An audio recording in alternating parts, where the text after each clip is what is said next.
स्वागत है आप सभी का अथर्व क्लासेस पर। आज की मध्य प्रदेश महिला पर्यवेक्षक की क्लास में हम विटामिनों को एक बार अच्छे से रिवीजन करेंगे और छोटी सी वीडियो है तो पूरा जरूर देखिएगा। इससे इस वीडियो के माध्यम से आपको पूरे विटामिन आज ही याद हो जाएंगे और एक से दो प्रश्न हर एग्जाम में हमें देखने को मिल रहे हैं। जैसा कि अगर आपने एग्जाम एनालिसिस की वीडियो देखी होगी तो हर एग्जाम में विटामिन से क्वेश्चन जरूर पूछे जा रहे हैं। तो सभी विटामिनों के हम रासायनिक नाम आज की क्लास में ही याद कर लेंगे और उनसे संबंधित रोगों को याद कर लेंगे। तो वीडियो को पूरा जरूर देखिएगा, छोटी सी वीडियो है। तो चलिए शुरू करते हैं क्लास। तो सबसे पहले थोड़ा सा विटामिन के बारे में आप जान लीजिए कि विटामिन ऐसे कार्बनिक पदार्थ होते हैं जो हमारे शरीर में ऊर्जा नहीं देते लेकिन उपापचय क्रियाओं को नियंत्रित करते हैं। विटामिन हमारे शरीर को रोगों से रक्षा करने का कार्य करते हैं। और याद रखिएगा कि विटामिन की खोज काश्मीर फंक ने की थी। तो हमारे शरीर में लगभग 13 विटामिनों की आवश्यकता होती है, जिसमें अगर हम देखें तो ए, बी, सी, डी, ई के और बी कॉम्प्लेक्स के पूरे, तो इस प्रकार कितने होते हैं? 13 विटामिनों की शरीर में आवश्यकता होती है, जिसको दो प्रकार में बांटा जाता है, जल में घुलनशील विटामिन और वसा में घुलनशील विटामिन। तो जो जल में घुलनशील विटामिन होते हैं उसमें बी और सी आते हैं। तो आप ऐसे याद कर सकते हैं कि WBC यानी कि वाटर में बी और सी विटामिन। तो इसके बाद जो बचे हुए हैं ADE K, ये सभी वसा में घुलनशील विटामिन हैं। तो आइए सबसे पहले तो इनके सभी के रासायनिक नाम याद करते हैं ट्रिक के माध्यम से। तो सभी विटामिनों के लिए याद करने के लिए मैंने एक ट्रिक लिखी है, रत एक टॉफी। यहाँ पर आप टा कर लीजिए, टॉफी। तो रथ एक टॉफी। तो इस प्रकार ABCDEK। तो ए से हम देखेंगे रा से रेटिनॉल, खा से थाइबीन, ए से एस्कॉर्बिक एसिड, का से कैल्सीफेरॉल, टा से टोकोफेरॉल और फा से फिनोक्यूबनॉन। तो इस प्रकार ABCDE के सभी के रासायनिक नाम हमने काफी आसानी से याद कर लिए। बस आप इसको याद कर लीजिए, रथ एक टॉफी, तो आपको इन सारे विटामिनों के रासायनिक नाम याद हो जाएंगे। तो एक बार फिर से देखिए, रथ एक टॉफी, A retinol, B thiamine, C ascorbic acid, D calciferol, E tocopherol, K phylloquinone. तो अभी आप इतने याद करिए, इसके बाद हम बी कॉम्प्लेक्स को अलग से याद करेंगे और इनसे संबंधित सभी रोगों को बहुत अच्छे से याद करेंगे। तो इसके बाद देखेंगे बी कॉम्प्लेक्स के बारे में। तो बी कॉम्प्लेक्स के लिए बस आप एक ट्रिक याद कर लीजिए, थोड़ा न्यू पेंट पर बायोफसा। तो इससे देखिए कैसे बनता है। तो सबसे पहले तो आप देखिए कि B1, B2, B3 और B4 नहीं होता है, B5 होता है, B6 होता है, B7 होता है, B8 नहीं होता, B9 और B12 होता है। तो इस प्रकार ये बी कॉम्प्लेक्स होता है, यानी कि बी की पूरी की पूरी फैमिली होती है। तो अब हम देखेंगे कि कैसे हम इसको याद करेंगे, थोड़ा न्यू पेंट पर बायोफसा। तो B1 thymine, B2 riboflavin, B3 niacin, B5 pantothenic, B6 pyridoxine, B7 biotin, B9 folic acid और B12 साइनोकोबालामिन। तो अब आप देखेंगे कि थो से थाइमिन, रा से राइबोफ्लेविन, ना से नियासिन या जिसे निकोटिनिक माइन भी कहा जाता है। तो आप नियासिन याद करिए, आसान है। पेंट से पेंटोथेनिक और पर से पायरिडॉक्सिन, बा से बायोटीन, फा से फॉलिक अम्ल और सा से साइनोकोबालामिन। तो इस प्रकार बस हमें दो ही याद करना है ट्रिक। सबसे पहली है रथिक टॉफी, जिसमें आप पूरे विटामिनों के याद कर लेंगे। फिर जो विटामिन बी कॉम्प्लेक्स की जो बनती है, तो थोड़ा न्यू पेंट पर बायोफसा, ये ट्रिक याद कर लीजिए। इससे आप बहुत आसानी से इनमें से कोई भी अगर आपके एग्जाम में पूछा जाए, जैसे विटामिन B5 का आपसे पूछ लिया जाए कि रासायनिक नाम क्या होता है, तो आप बस मन में याद कर लीजिए कि थोड़ा न्यू पेंट पर बायोफसा, पेंट से पेंटोथेनिक एसिड बन गया। यहां से आप काउंट कर लीजिए कि 1, 2, 3 और पांचवा क्या है? पेंटाथेनिक। तो अब हम इनसे संबंधित रोगों को देखेंगे, सभी प्रकार के विटामिन से संबंधित रोगों को। तो विटामिन और उससे संबंधित रोगों को देखेंगे।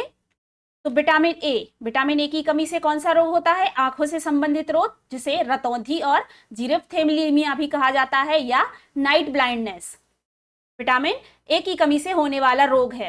मैं यहीं पर आपको एक और चीज बता दूं कि सबसे ज्यादा विटामिन ए किसमें पाया जाता है, तो गाजर में विटामिन ए पाया जाता है। और दूसरा सबसे ज्यादा विटामिन ए किसमें पाया जाता है, तो याद रखिएगा सुनहरा चावल, जिसे कि गोल्डन धान कहा जाता है, तो इसमें सबसे ज्यादा मात्रा में विटामिन ए पाया जाता है। और विटामिन बी1 की बात करें तो इसमें बेरी नामक रोग होता है। विटामिन बी2 को देखें तो इसकी कमी से मुंह के छाले होते हैं। विटामिन बी3 जिसे पैलाग्रा रोग होता है या इसे 4D सिंड्रोम भी कहा जाता है, इसको अभी हम डिटेल में देखेंगे विटामिन बी3 को।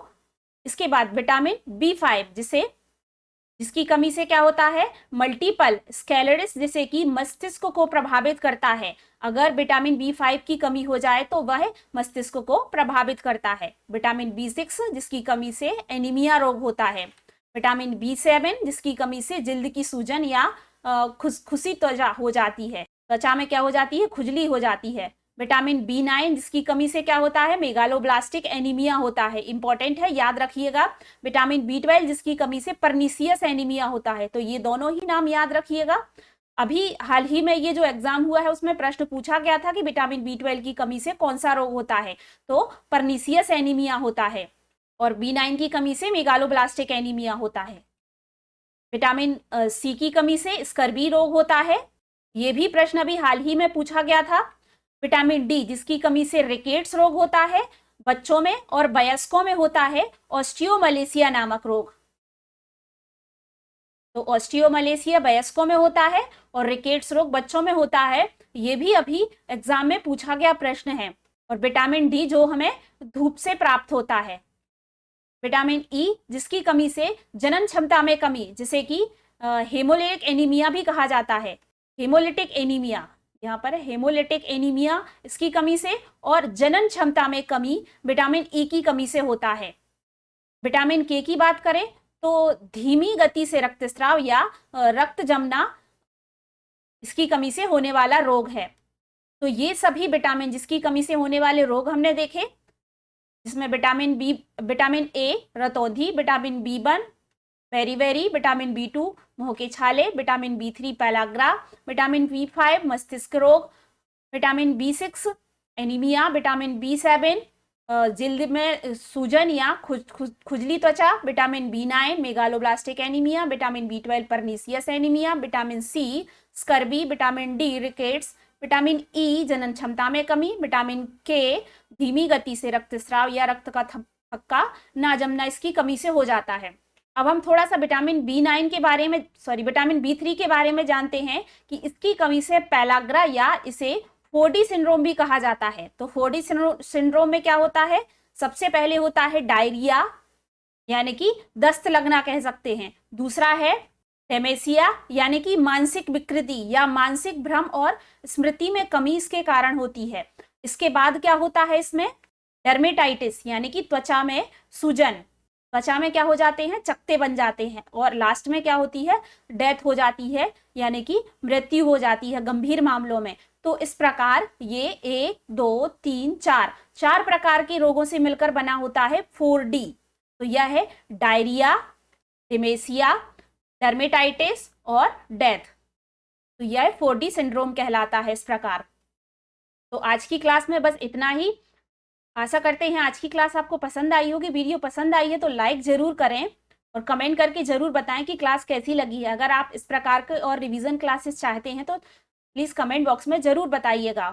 वैसे मैंने सभी सब्जेक्ट्स को बहुत डिटेल में पढ़ाया है, उसकी रिवीजन क्लासेस भी मैंने डाली है, पर मुझे ऐसा लगा कि विटामिन से ज़्यादा प्रश्न आपके एग्जाम में पूछे जा रहे हैं, तो इसीलिए मैंने यह शॉर्ट वीडियो के माध्यम से आपको पूरे विटामिन के बारे में बता दिया है।